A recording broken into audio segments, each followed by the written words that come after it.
here right now. And briefly, I'd like to introduce the panelists who's going to have an exchange with me about this exhibition. Janis, Gardner, Cecil. Yes. First time I ever got it right. And she was a former director of Mbow Gallery for 10 years. And among other galleries, and she has her own enterprise now, JGC Fine Art. JGC Fine Art. I'm an advisor and curator. Advisor, curator, yeah. And brilliant. I'm just so happy that she accepted my invitation to participate in this. And I actually met Janis in China, in Beijing. I'm going to come back to that in a minute, but great. Thank you so much. Richard Vine, who's a writer, author. He was a former editor for the Asian Arts and Art in America. I think he probably is. And Richard, I mean, I've known him in New York. We've met on many occasions in Beijing. And so his expertise is in the arts of Asia, China, Korea, Japan. So he's been engaged in the arts of Asia. And I'm going to speak a little bit about that in the beginning, in terms of the relationship that we all have, in terms of, let's say, like China and Asia. And I'll say something briefly about the founders of this space. It's called the 447 space. It was founded by two artists, Sean Scully. I'm sure you know who this guy is. In fact, if you look at the ground, you'll see some debris, old paint from Sean, when he used to paint in the studio, but he doesn't really paint here anymore. He has other studios, God bless him, where he can make his magic. Lily, his wife, another great painter. And in fact, as you came into the building on the left, a couple of her paintings hanging on the wall. So Lillian and Sean found the space and basically created what I consider to be the Sean Scully Foundation. For artists and for friends, give them a space to basically showcase their work. And if you're fortunate enough to get this invitation, it's quite astonishing. It doesn't happen so often to get carpet, to be able to come in and put the exhibition on. So kudos to Sean. He's in England. He could not be here today. But he does open an exhibition at Gallery Lisson the 29th of October. So if you're in New York, 6 to 8 p.m., go hang out. He'll be here. Say hello. And thank him for me also. There's also a Sean Scully sculpture exhibition on the Broadway malls. That's right. I forgot on the west about side. Wonderful. And, is on view until March, and it's his first sculpture exhibition in this country. You're kidding? Nope. Wow. Okay, that's shocking. That's so shocking. That is something that everybody will.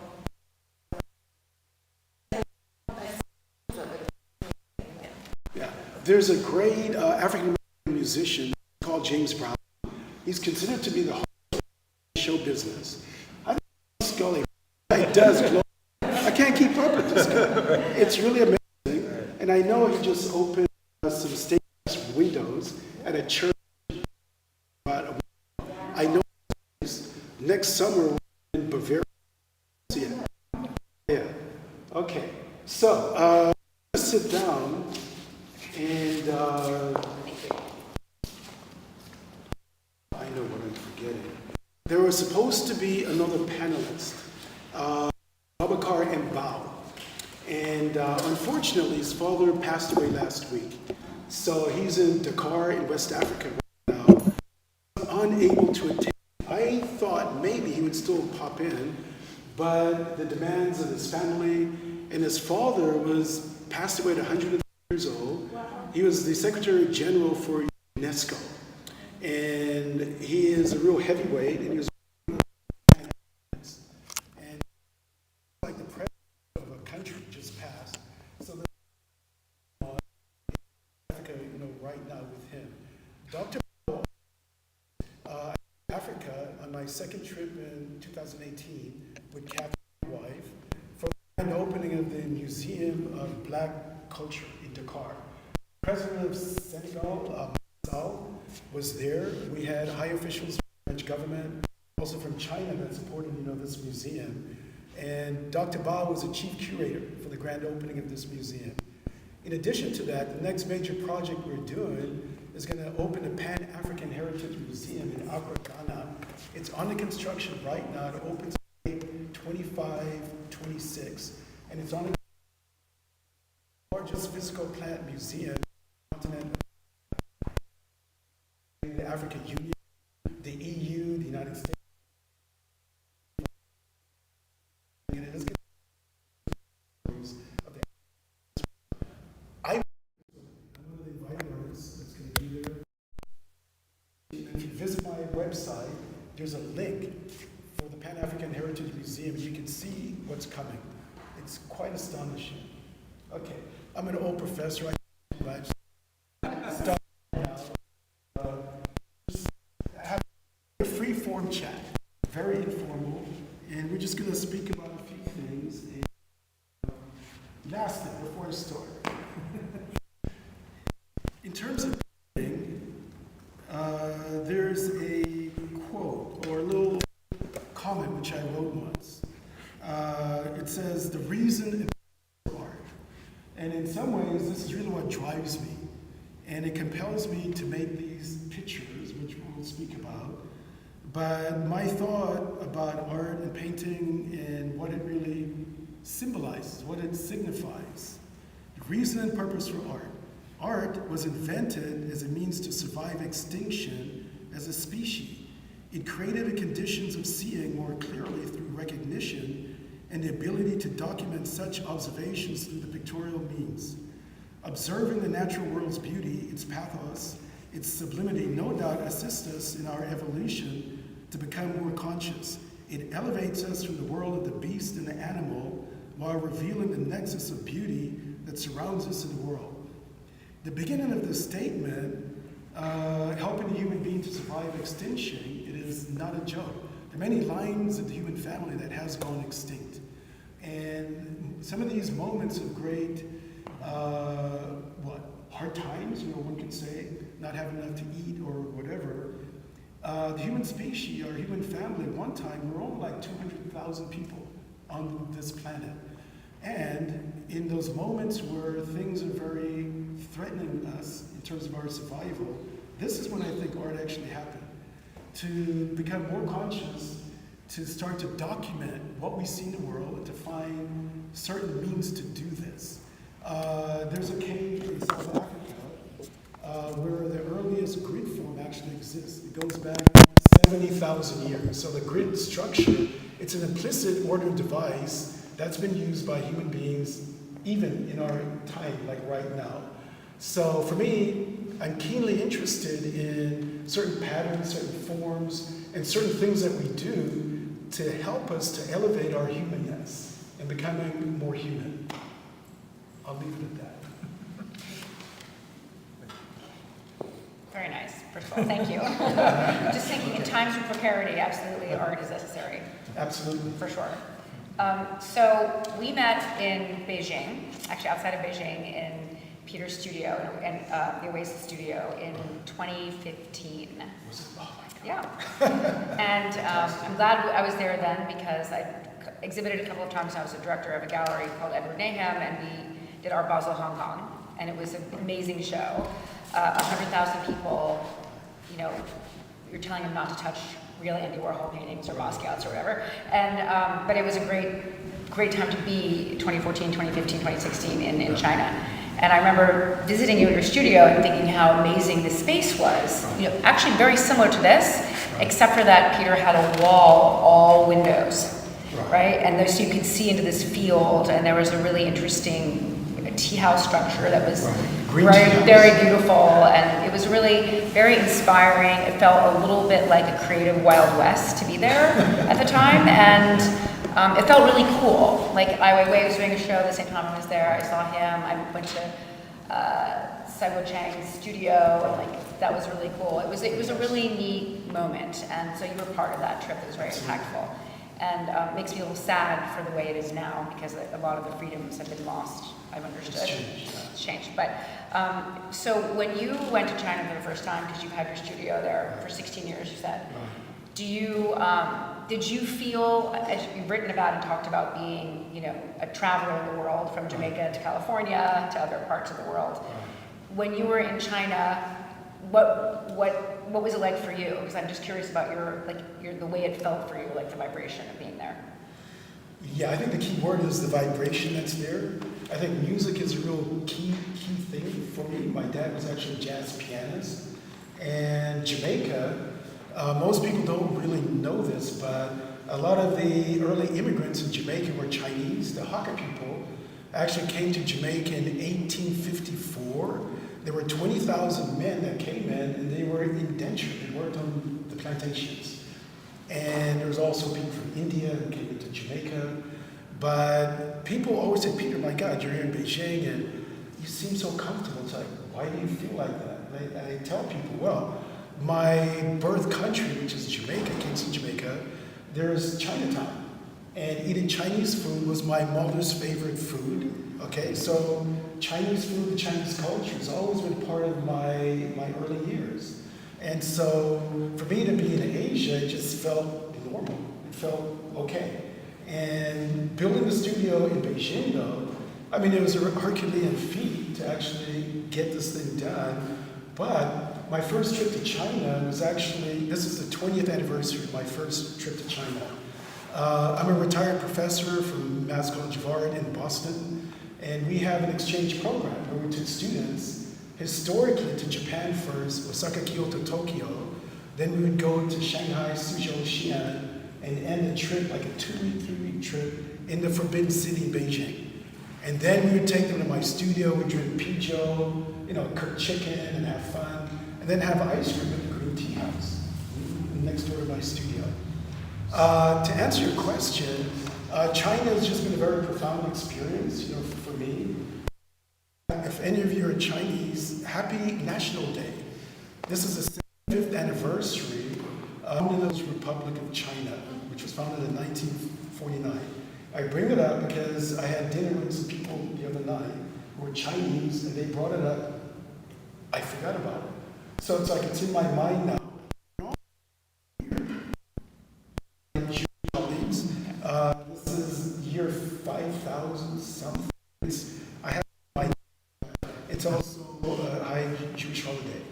But so China, and for me, energy, interface with people, I know. Contemporary Chinese artists, I've met them. And I was the owner of a gallery in 2008 up above Ulan's. And it was a gallery. I showed Sarah Z the first time in China in my gallery, a print. I showed actually Sean Scully a print of his work in the early days. And what I was doing over the teaching with students was curating exhibitions. I curated upwards of like 25 to 30 exhibitions in China and deliberately showing contemporary Chinese artists along with Western artists. And I brought a Robert Rauschenberg print, John Walker from New England, numerous, other artists were actually part of this thing. And so it's an interesting question. And Kathy, my wife, was here. When I told her I was going to do the studio, she said, "Are you out of your mind?" or something to this effect. But I did the studio. I felt like a need to actually be there. And I think for all of us, you can sit down and read about a place, but you have to sit down in a community and eat with these people, with people, and share your ideas, your thoughts. And I felt very comfortable there. And I think part of it also is I'm a character person, a gentleman that's part of the African diaspora, and being comfortable, it's always like something we try to maintain, a kind of like equilibrium balance. And if I'm not in a kind of like a balance, I have to leave. But in China, it was like I felt comfortable. I don't know how else to actually explain that, except I see a linkage just with Jamaica, with growing up in the Pacific Rim. I spent many years in San Jose, California, in Sacramento, San Francisco. So the Pacific Rim, the linkage to China, also Japan, because I've spent more years in Japan than actually China. And I'm trying to answer. Have I answered your question? Yeah. Okay. Yes, yeah. Okay. Yeah. There's just so much we can talk about. Right. Yeah. A couple of things that strike me right off. First of all, your comment about art as an enhancement to vision. I'm a little dubious about it being an enhancement to physical vision and, you know, helping the species survive. I think that's maybe a stretch, but I very much subscribe to the notion of inner vision, which I think what art is fundamentally about. There's a famous, axiom from Nietzsche: we have art in order not to die of the truth. Yeah. And I do think that it's something that we all need, and I feel that kind of therapeutic effect coming from many of your works. The other thing that struck me is, there's a strange sociological, historical nexus here in the United States. As we all know, African peoples were brought here enslaved against their will. On the other hand, Chinese people are, I think, the only ethnic group that have ever been explicitly excluded. In 1882, the United States Congress passed a bill called the Chinese Exclusion. Exclusionary law. Yeah. Right. The reason for that was that there had been so many Chinese laborers imported during the building of the Transcontinental Railroad, et cetera. And you heard many of the same laments that you're hearing in certain quarters today, which is, they're diluting our culture, they're, Racism. Yeah, the usual. Meanwhile, in China, the word, to this day, the word for the United States is beautiful country. Mbow. Yeah. And the word for San Francisco is Gold Mountain. So it was only in 1962 that law was revoked. Up until 1962, not more than 100 Chinese people were allowed to immigrate to the United States in any given year. Now, as we know, there's been a tremendous reversal of that. I was just walking around the campus of Princeton the other day. Like, 3/4 of the student body seem to be from Asia.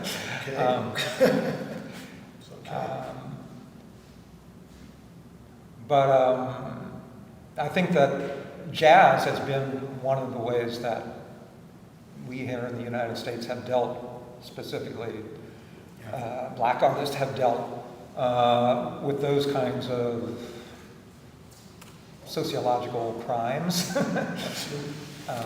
And so I thought maybe you could say something about your relationship to jazz. I know your father was a jazz player, but you've actually named some of your series. You named the show after Thelonious Monk, right? Yeah. So, I think the word jazz, it's a particular word, and it has, from my perspective, it has something to do with, it's like a primal scream of a people. It came off the plantations. It came from also the hybridity of different people being enslaved. It was not just black people, Africans enslaved. In Jamaica and other parts of the world, the Irish were enslaved. A lot of Indians were enslaved, specifically in Jamaica. So they were on the plantation. And so the sort of interface between different peoples, different rhythms. It was the indentured Indians from India who brought ganja, marijuana, to Jamaica, okay, as a medicinal thing. So I say that because, in fact, music, the hybridity of it, it's a multicultural kind of thing that actually evolved through different people interfacing with each other. And there's certain rhythms from Africa, the African diaspora, and rhythms in Jamaica, the Caribbean, mento, reggae, all of that, it extends for me out of like a primal need to actually make sound, to make music. And I think it was Miles Davis, if you're into jazz or you don't know about jazz, Miles Davis said, all you need to know about jazz is Duke Ellington and Dizzy Gillespie. That's it. That's all you need. Then the rest just kind of evolves out of that. So my dad was a classically trained European pianist. I grew up hearing like Franz Liszt, Beethoven, Bach, Brahms at home. He had a Yamaha piano. okay, baby grand piano. So music was always something I was hearing, and for him, as a young man, he started playing like at 5 years old, so he was classically European trained, but he evolved to become a jazz musician. Then he got the Hammond B3 organ, which is like the school of Jimmy Smith, Grover Holmes, grits and gravy. That's what it's called. It's like the real deep jazz, right? But it comes from the keyboard of like the B3. But the music is something that was always inside of me, hearing this sort of like hybrid musical forms. And jazz is always about, it's a riff. You start with, say, like the blue note, and you extend off of that, and great jazz musicians never played the same music the same way, because you're always expanding on it, it evolves in time, and it's like a living, breathing way of thinking about music in creating music. You use a really interesting term, inner vision. Stevie Wonder, that was the title of one of his albums. And Stevie Wonder, to me, is one of the most sighted persons in the world. Sighted in terms of not necessarily using what your eyes actually reveals, but it's sensing and feeling all the things in the world that us who are sighted miss. Half of the world happens out here. And all you have to do is turn your head, and you can see so much more of what's actually being offered. And I think being non-sighted, as Stevie or whatever, we don't just see with our eyes, we see with our skins. We see and feel a world with the pressure of light and air and like space. And this great musician, he sees and feels the world in different ways. The title of the main piece in the exhibition is called Monk. And Richard heard this earlier this week. But monk, it really comes from the idea of the Buddha, who was a monk, but Thelonious Monk is one of my great jazz heroes. He was a pianist. And Thelonious Monk just had a different way of inventing music. In music, I think it's like your hand, the amount of keys you can reach, I think it's like 10, but Monk had sort of large hands and he could reach keys that many pianists could not reach, and he had this thunk. There's a certain sound that he was the only guy who was able to do it. And I think the hybridity of his musical forms, it was very abstract and just very unusual. So I was always inspired by Monk's music. I listened to it all the time.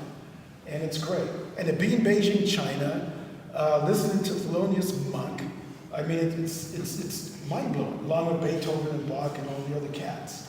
And so I named this piece Monk after Thelonious Monk and the Buddhist monk, who, for me, I think these are two spiritual human beings. And so I always thought, what would happen if the Buddha met Thelonious Monk on the way to enlightenment? What would they say to each other? I think about things like that. And so this suite of 15 paintings, which I created over like a 5-year period, I work in terms of modules. I work in suites of, sometimes it's like 6, 9, 12, 15. And I go up to like 100. I have 2 suites of paintings that are 100 units. And one was done on traditional rice paper. And I wanted to have a communion with traditional Chinese, not just landscape painting, but sumi painting, ink painting. And so I wanted to try to paint on rice paper. For all the painters in the room, my brother just came in, great painter. But if you ever try to paint on rice paper and you've been an oil painter, the first time you use your traditional brush, the first piece of rice paper I hit, I ripped it. So I had to back up, I have to be more delicate. And I had to shift my whole MO to be able to paint on this material. The second, third piece, I got it. Then I finished that suite of 100 paintings. And I've got another suite that's about 180 pieces. So I generally work in like suites as an idea. Beethoven had his Ninth Symphony. James Joyce, there's chapters and verse. You can think about my painting. Some of the ways I think about it is it's like chapter and verse. It's like units of a story, but to really get the whole story, it takes more than one painting. And I was thinking in terms of a symphonic work, not unlike Beethoven, where some of the passages are very quiet, very subtle. Other parts of the painting, it's very loud. There are crescendos. So, like the paintings on the right, this is yin. These paintings are a little more subtle. The light is modulating in different kinds of way.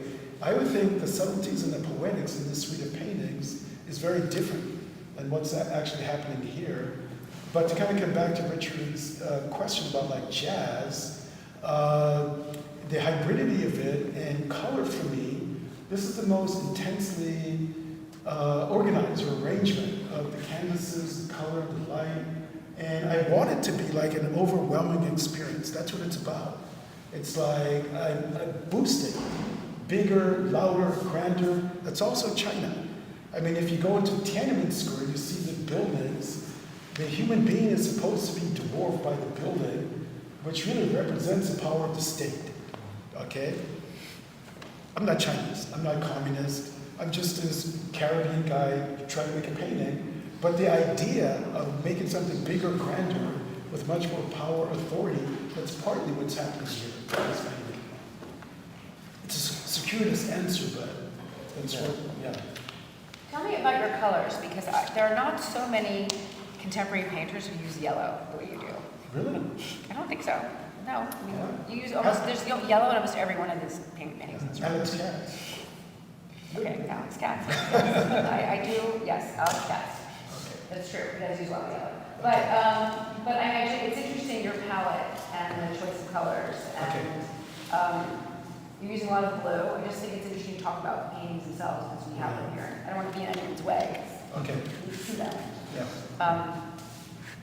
To me, I also see like a lot of microorganisms, and you talk about how the body relates to the universe and cellular structure. And this painting says a little bit to me of COVID, which maybe it shouldn't.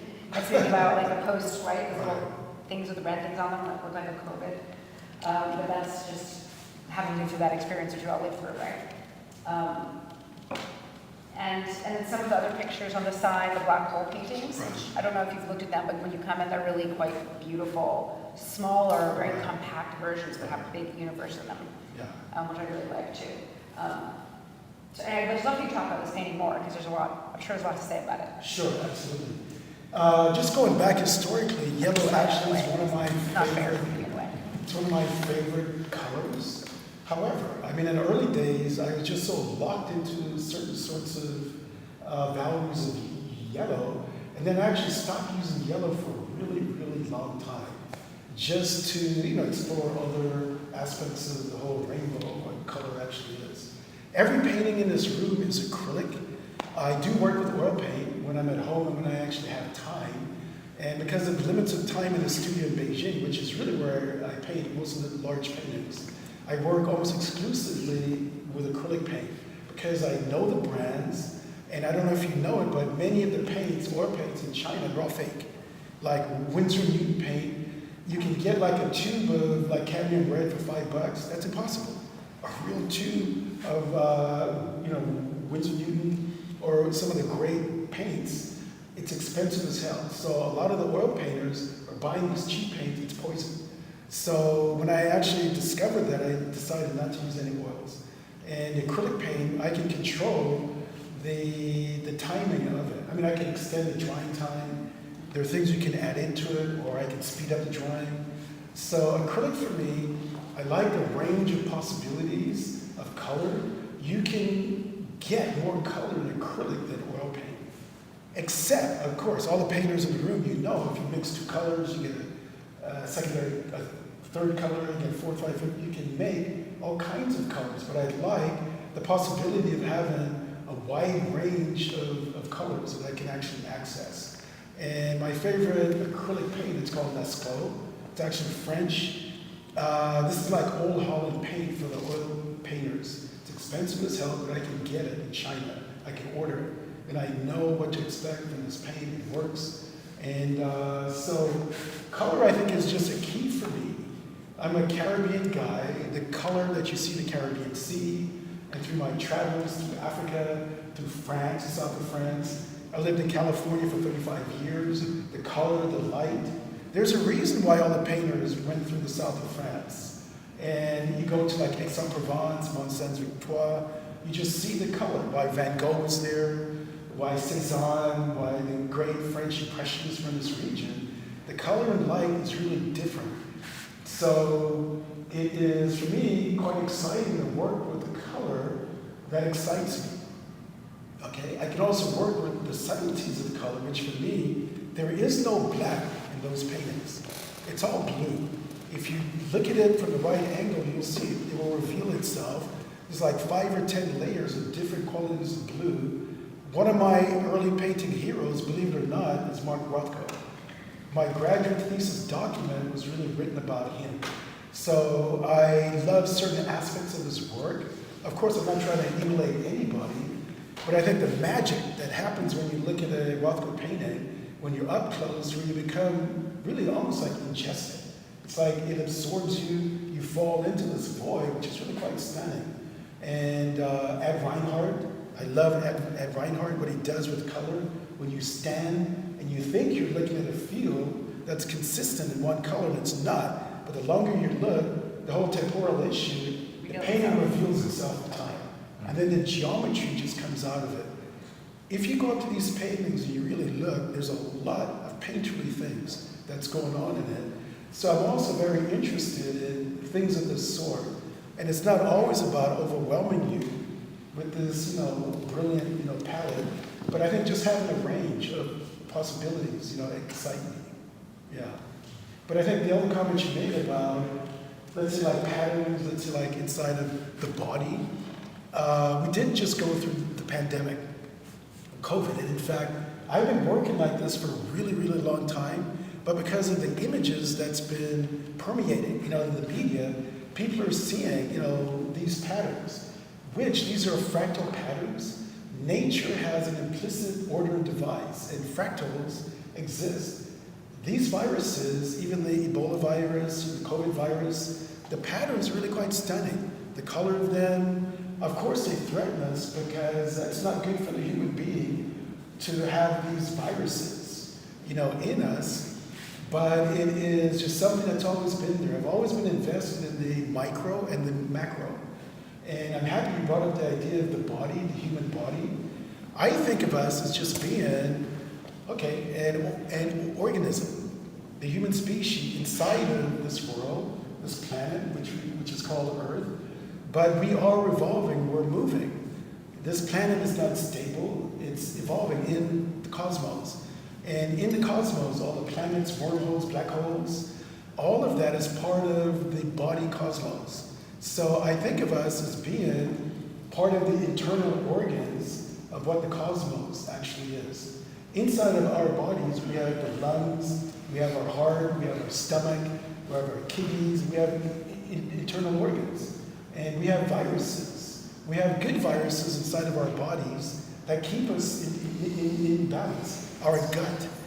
If you research or know the idea of what the gut is, there are different elements that's there that keep us in balance. It's like we need these things.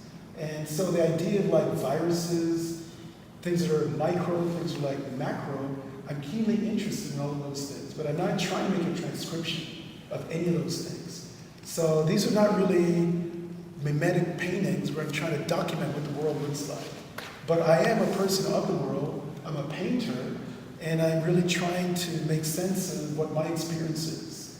And so there is a narrative that's actually embedded in these paintings, but the reality is I think there's enough information here that through the color and through the structure of these paintings, there's something there that's doing something to you while we're sitting in this room and it's so still, except for my voice and Richard and Janis.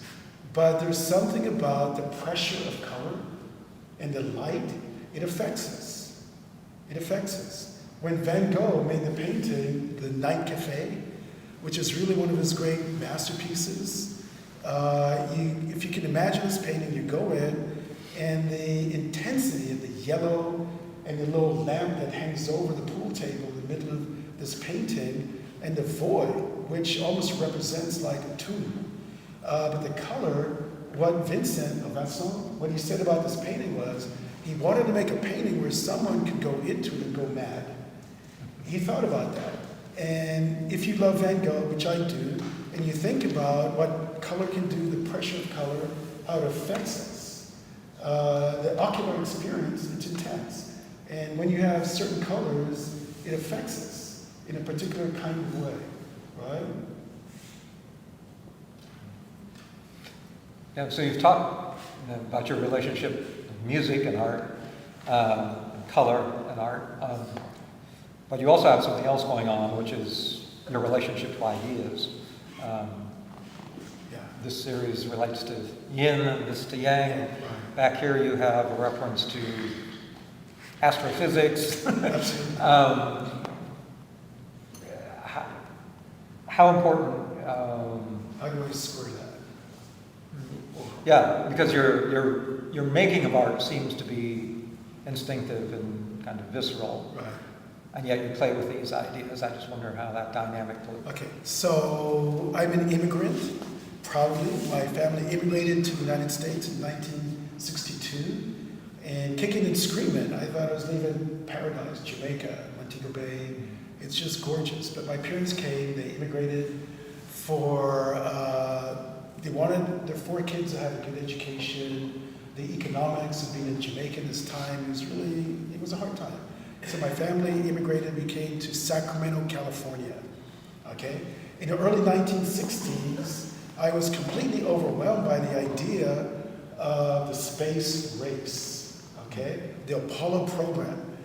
I wanted to be an astronaut. The first time I was hearing about this and seeing these magical things, and I became a Star Trek fan. I love Star Trek.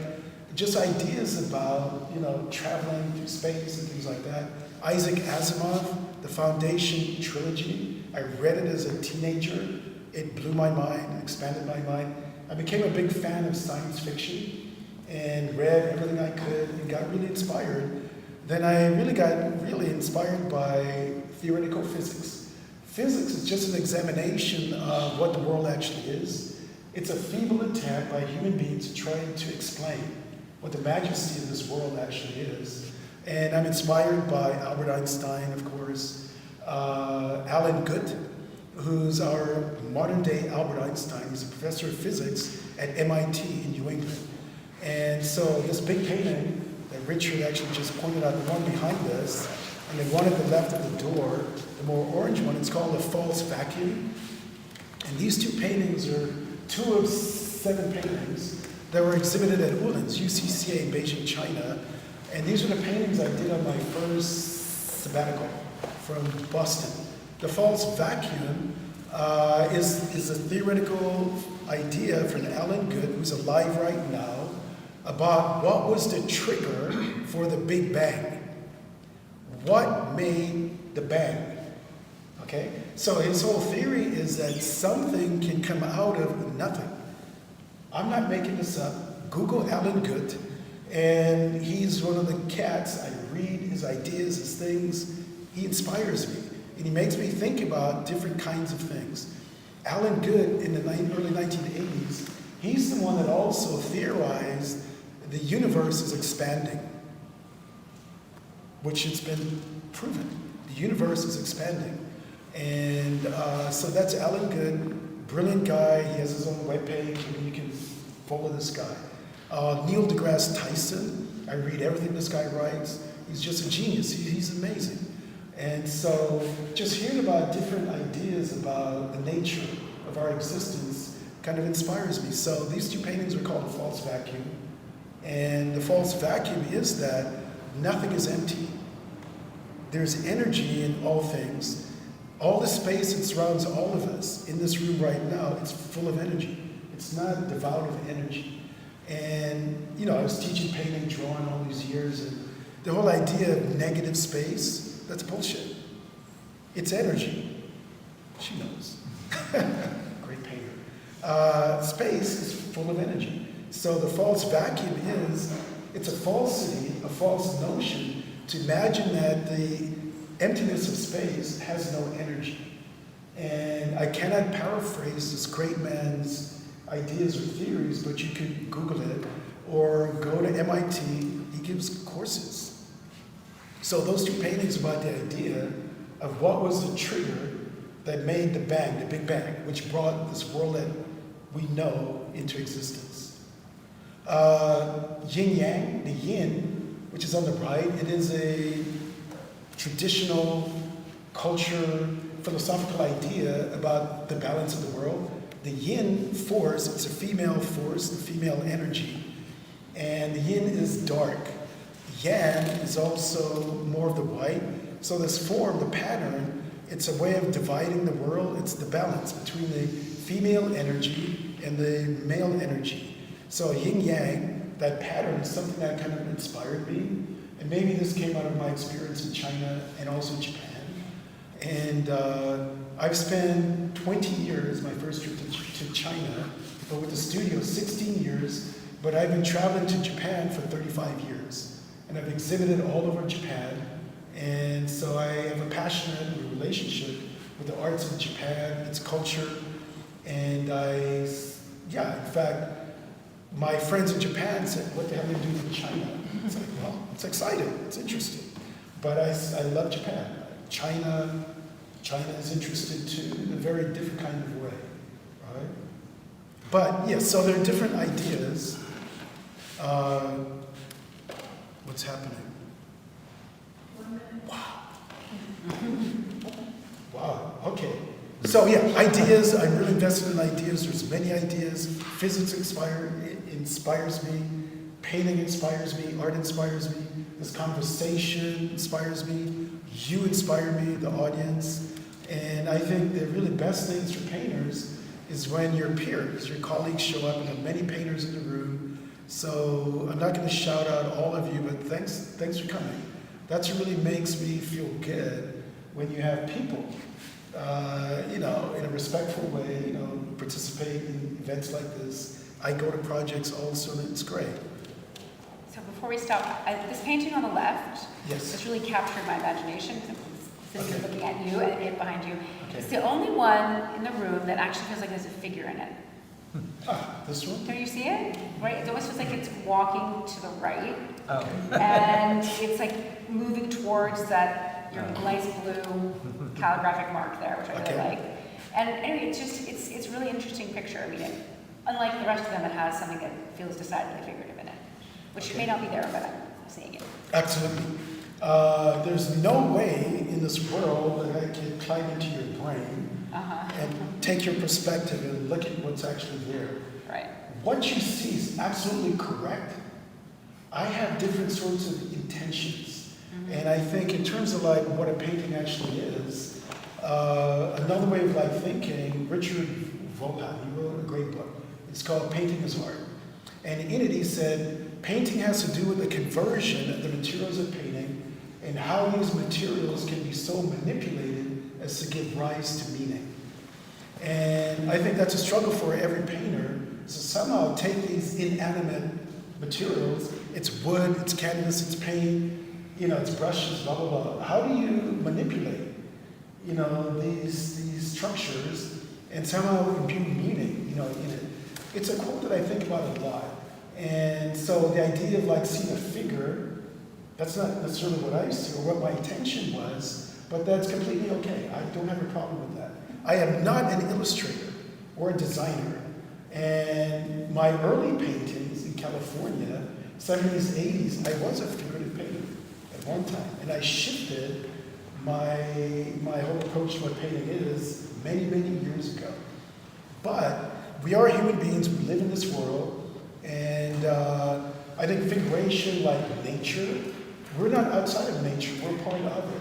So if figurative elements creep up into my work, it makes perfect sense. Yeah. Reminds me of something that you would see if you looked in a microscope at a slide. Sure, You absolutely. could take the forms or the movement and look at it from an energetic perspective and Sure. translate it onto canvas. Right.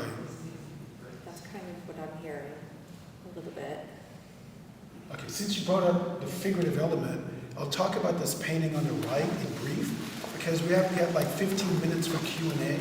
But the painting on the right, it's part of the Bending Time series, which is about 160 paintings. And I was in my studio in Beijing painting, and I was streaming the greatest jazz station in the world. It's called WBGO, and it used to be in Newark, now it's in New York. And so my signal is a little bit weaker, but you can stream it online. So when I'm in my studio in Beijing, I'm streaming WBGO. It makes me feel like I'm in the United States, New Jersey. And they announced Aretha Franklin has died. It just stopped me in my tracks. I was overwhelmed. I'm in the studio alone. Aretha left, and she's always been a big inspiration for me. Quintessentially, one of our great queens, one of the great musicians in the world. And I was overwhelmed. I stopped what I was doing, and I started this painting in the middle of the Bending Time Suite. So for me, WBGO just kept playing her music on end for like a day, almost 2 days, and I was channeling Aretha. And the reason why I say this is a figurative painting, if you look at the left quadrant of the painting, there's a cocoon-like structure, which is like white with the green on the inside, with the bands of like red on the outside. So in a subtle, sort of funny way, I was thinking of a spirit, if you believe in spirits or things like that, and perhaps this green, this pattern, is sort of like a cocoon, symbolically of Aretha Franklin's spirit ascending into the heavens.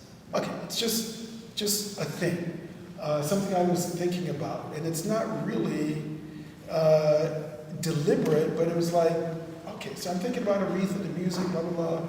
This painting evolved just out of a need to address this great musician, and that's what happened. Francis Bacon, there's one of his great paintings.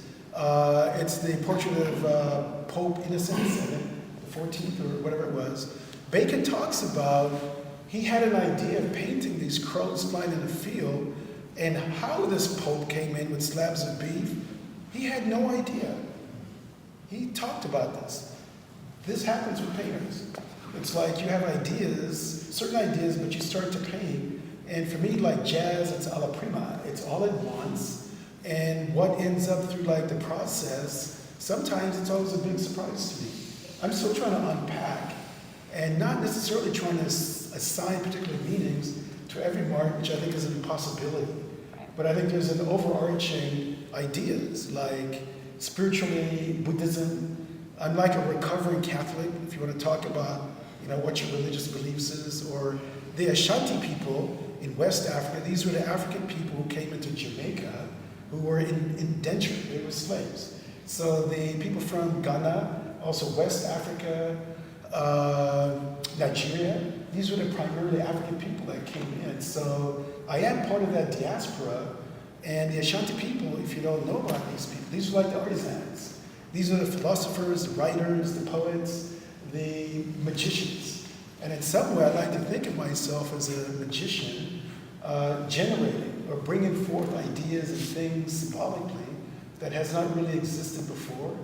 And so some of these patterns, I think it harkens back to many different sorts of cultural areas, and none of us can really escape who we are.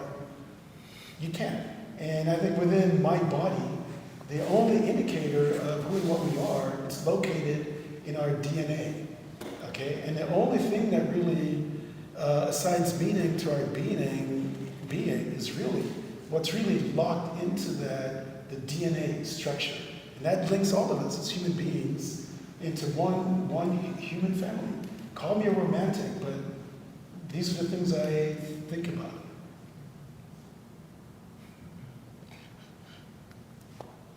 We're supposed to have like a 15-minute Q&A. Does anyone in the audience have any quick questions? I do. Okay. I'm curious, like in Elizabeth, I'm happy you're here. I'm happy. I met her in China also. I'm happy to be here Yeah. and to see your paintings. Okay. And congratulations. Thank you so much. So I'm interested, so this covers a span of years, this work. Yeah. And so some of the paintings on the back wall and the front wall are really active and teeming with energy. So there's the concept of Ma in Japan, or the concept of emptiness in Chinese painting, which is Right. really an area of ripening rather than a blank. Right. But given that, and these two banks of paintings are a lot more active, and I wonder about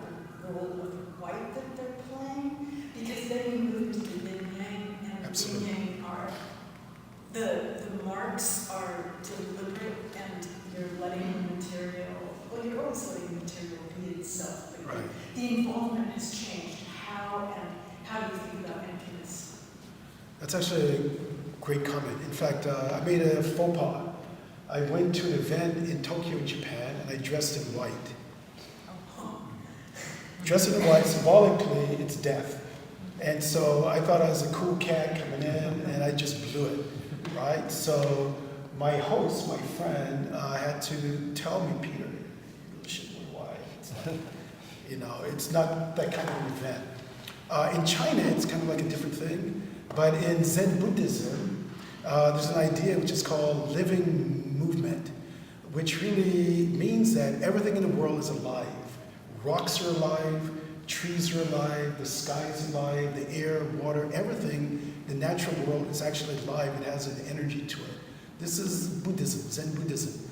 And emptiness, what I was saying earlier, that's nonsense. It's not empty. It's a living field. So my usage of what you would say is white, there's actually about 2 or 3 different gessos, different qualities of white that's in all of these paintings. And the color, it's a matter of like layering, sequencing, like information. So white for me is not about, well, it is in the Western world, you think about emptiness, but for me it's not about emptiness, it's about a different field. It's like the idea with Alan Good, that it's a field of energy, that not just emptiness, a void is still full of energy. So for me, those spaces are seductive, you can enter into it, you can dive into it. But in the Western tradition of abstraction, we can talk about layering space, or in a Renaissance perspectival space, you're building the idea of a window that opens up, that one can really enter into. And I'm deliberately playing with certain sorts of ideas in abstraction where the space flattens out, theoretically. Things really offer themselves up in the frontal plane of the painting, but I'm deliberately trying to modulate the plasticity of space. How one thing that perhaps looks like a human figure, how it can appear to be almost three-dimensional, then it flattens out. And I mean, for you in the lay audience, plasticity has to do with the modulation of a three-dimensional form, and how a form like that could be manipulated, where it collapses, or it becomes three-dimensional, or it can become into the fourth dimension, which is time. And there's no question that all of my paintings are time-based also. How much time it takes to make a painting. Actually this exhibition represents 10 years of painting. The newest paintings are the 4 or 5 small paintings on the right. Those were this year. I was in my studio in Beijing in March, April, and I finished a few of those paintings, and some were done earlier, or like last year. And the earliest piece, it's 2013, I think. I don't always remember when I make these things, but it really represents like a 10-year period, the work that's here. But I really wanted to key on the mud painting, and Mr. Sean Scully was gracious enough, along with his wonderful wife, Ms. Tomasco, and offered me this opportunity to make this exhibition. And I knew, since it's hard to find a space in New York that can handle a painting like this, and so the minute it was there, it was like, yes, thank you very much. And so this is the show, and for me, it's to showcase this. And I love the other paintings that's in the room.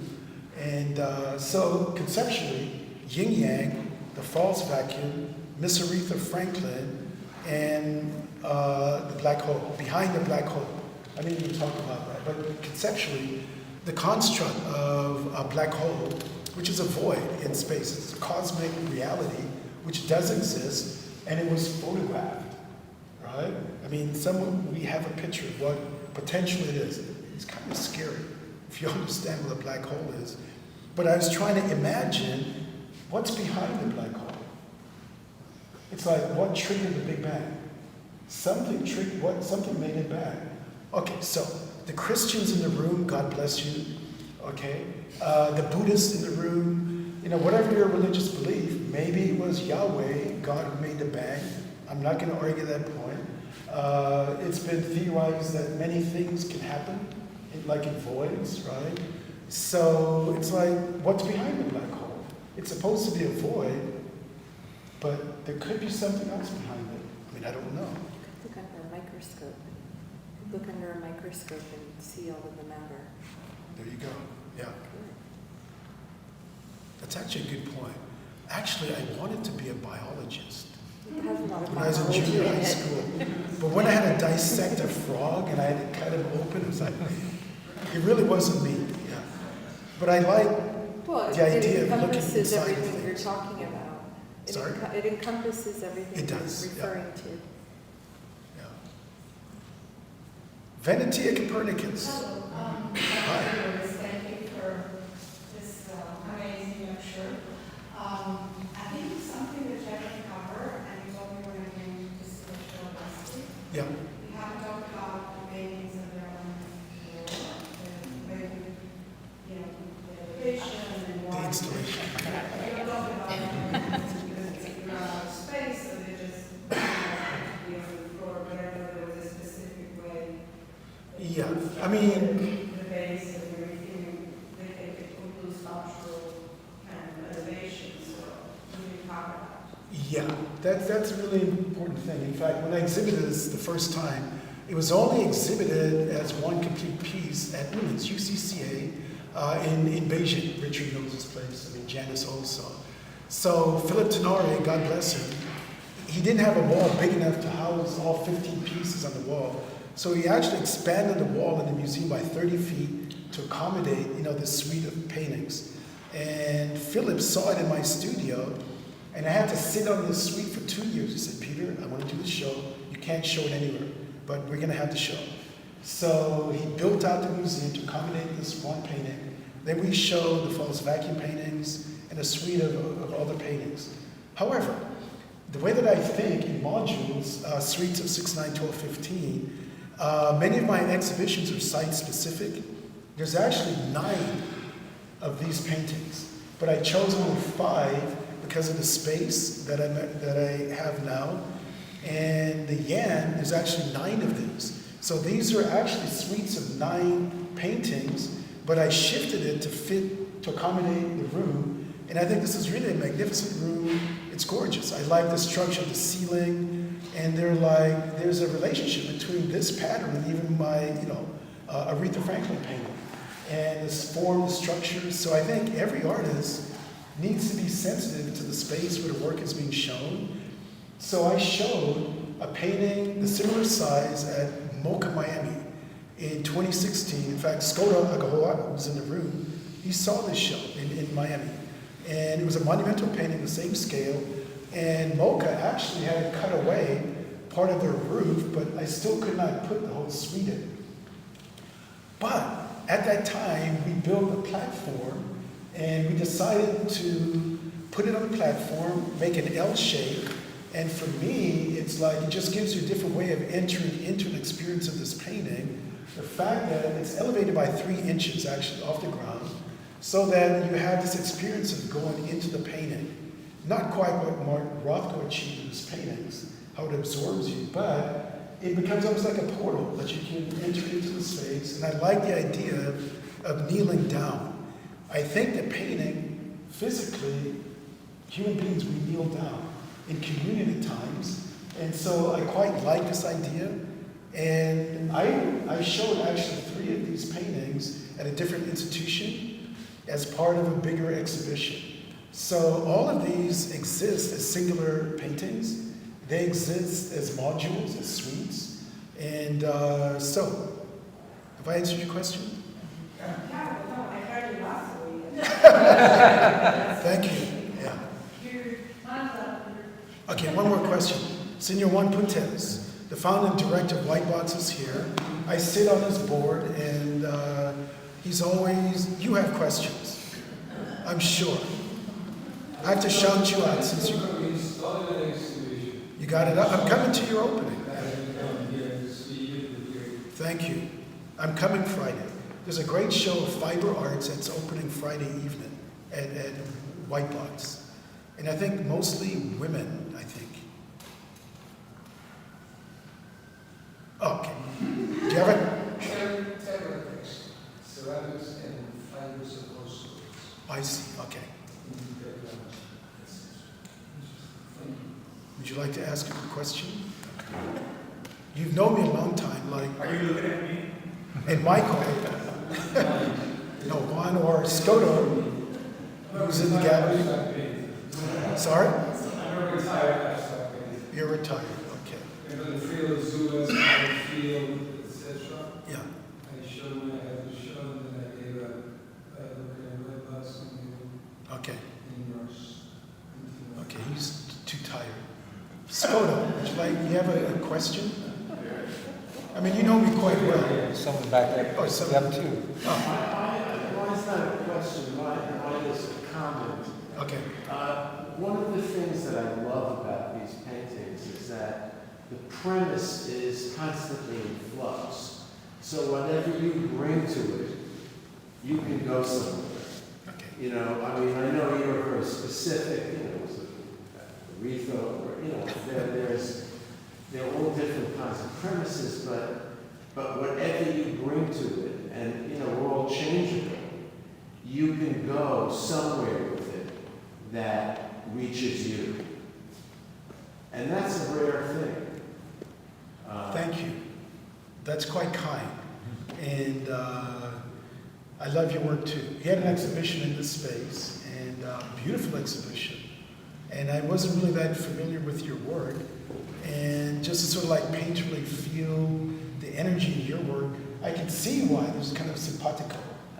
And he knows Sean quite well, and you put on a great show too. Thank you. Thanks. There is one That's problem. with, yeah, this artist here at the very end. Yeah, question. Sorry. Okay. Oh, that's right, there's a group show. Representation. Okay. Yeah. This is my brethren from Jamaica also. He had a show here last year, about a year ago. And I saw your show. Congratulations. I wanted to ask about the painting that's just sitting in the center of Okay. in the center here. After hearing you talk about emptiness and sort of like the way that space is charged to you as opposed to not something more potential as opposed to otherwise. Right. That canvas in particular. I The think- green, the mostly green Yeah, one? yeah. There's a lot of rationalization there, and Yeah. the white sort of becomes a little bit more secondary, although taking into account all things you said, it is definitely still charging a lot of what's going on. I want to hear more about, you speak about that in particular, how you think about maybe looking at. Yeah, I can. Just historically, there's been different bodies of paintings that I've made. And there's a singular group of paintings that's called fields. And in the fields paintings, they're much more geometrically abstract. And there's like a module, a singular module in a field, like a square inside of a square. Like Al Held or Anne Reinhardt. I mean, it's just, geometry has always been sort of implicitly embedded in the way that I'm thinking. However, this green painting, it does have a particular story. And in Beijing, a friend of mine says, Peter, you're like the tricky rabbit. I said, what do you mean? And she told me about a Chinese folktale. And the folktale is that there's a rabbit. The rabbit hole, you go through the hole and you have different little houses where you tunnel to different places. And the tricky rabbit has many homes. My friend, who was in the studios, heard my story. I live in New Jersey. That's my permanent home, like for 30 years. We have a home in the south of France, Kathy. So we go to France. Then I have the studio in Beijing. So I'm sort of moving between China, the south of France, and New Jersey, USA. And then I travel for projects. And I have dear friends in the south of Germany, Bavaria. That's a kind of a home too. In fact, some of my collector friends, they were here for private opening, which is really extraordinary for me. So the Tricky Rabbit has many different homes. So I started thinking about a portal. And this is probably the most direct sort of representation of a kind of an idea. If you look at the red line, okay, I should do this. But the Tricky Rabbit, okay. So this painting is a portal for me. It really is a portal, and the green, the flexibility, the plasticity of that space, it does open up, and you can enter into it. And so there is a red line. If you follow this red line, it's going in and out of patterns. It's it's digging in, it's going around, it's actually looping. And for me, each of the passages or portal that it goes into is like a home. It's just a thing. So in terms of the narrative of this painting, it's probably the most sort of like scripted, sort of like painting that's actually here, in a deliberate way, with a narrative. So I thought about the idea of different places we become displaced, we have different homes. My family, I'm a family of immigrants, so moving across from Jamaica to Panama to California and to China to Japan to Africa, Spain, Italy. I travel, like all artists. We're all nomadic human beings. That's what we do. And so, having different homes, but also feeling grounded is a really important issue for me, and trying to, maintain a kind of like balance, right? So, the tricky rabbit. It's actually on the back of it. I named it, it's called the tricky rabbit. But it's part of monk. Yeah. Skoda, would you like to ask me a question? All these art dealers are tired too. They've been doing so There's a much. question there. Eva, Congratulations, it's really fascinating to Thank you so develop much. in your work and also the thoughts behind it. I wanted to circle back to okay. art having the capacity to save humanity. I'm really fascinated by your idea that there is no such thing as a void, but that the void is potential, so there is something there. And that in itself, I think, proves that art can save humanity, because it gives us this realization and notion that there is always possibility of change and transformation. Right. And I'm not a painter, as you know, but it's fascinating because painting as a white canvas never stays completely white, right? That's right. It always creates something, it's really not for me the void. And I was curious, did this realization come to you through painting, or did you have it before and then you wanted to paint? Like with this painting here? Well, let's just say I've been painting for a really long time, and just thinking about, it's that quote, which I just raised from, Richard Volham, what painting is, or painting as an art. It's how do you manipulate these things, these objects, to somehow try and invest in life, let's say like with meaning, right? So the idea of like a void, working with a blank canvas, that's the scariest moment for painting. I think every painter in this room, beginning and ending, because if you make that one move, you're going to destroy the painting. But you have to do it. You take your chances, or your beginnings. You won't have a really strong beginning, but things change. You can start here, but when you get here, something else can occur, right? But I think the idea of moving across the surface of a painting and somehow trying to remain true to what your materials are, who you are as a person, what moves you. And what I would say is, one of the great pieces of music, for me it's like a symphony, one of the greatest symphonies in jazz, it's Miles Davis' Bitches Brew.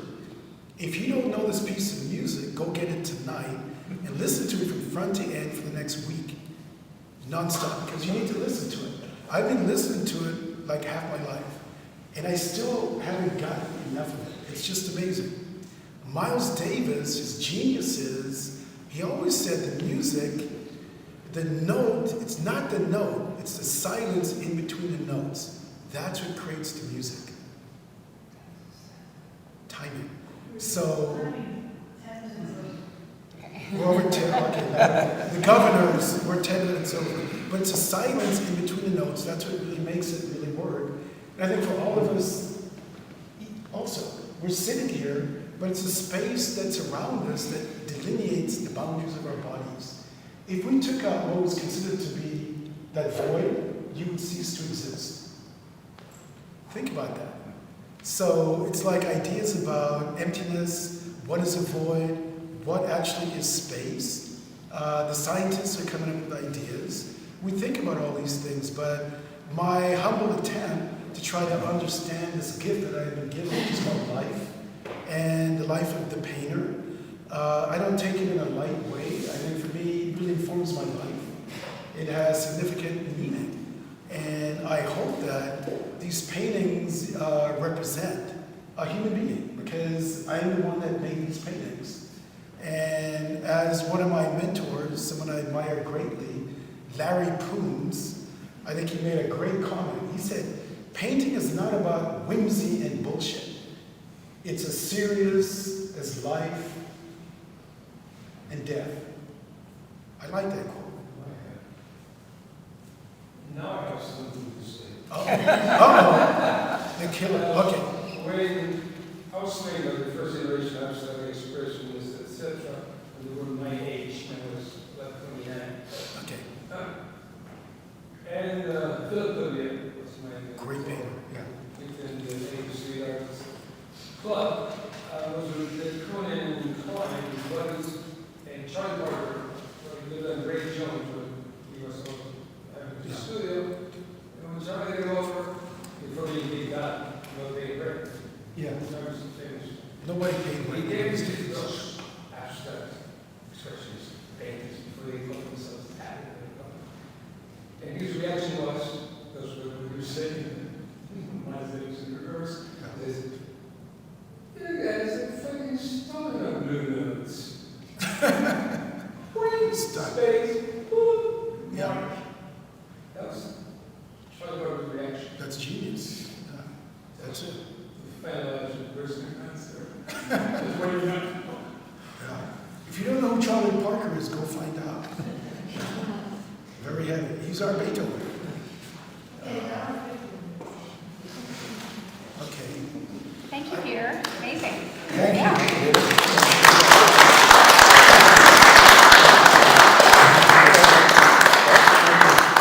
Thank you all for coming. We ran over by a few minutes, but there's a tradition in China that we do, and I did it the other day, a group picture. We're all going to come up. We're going to take a picture of everybody that's in the room, unless you object. Come on, come on, come on.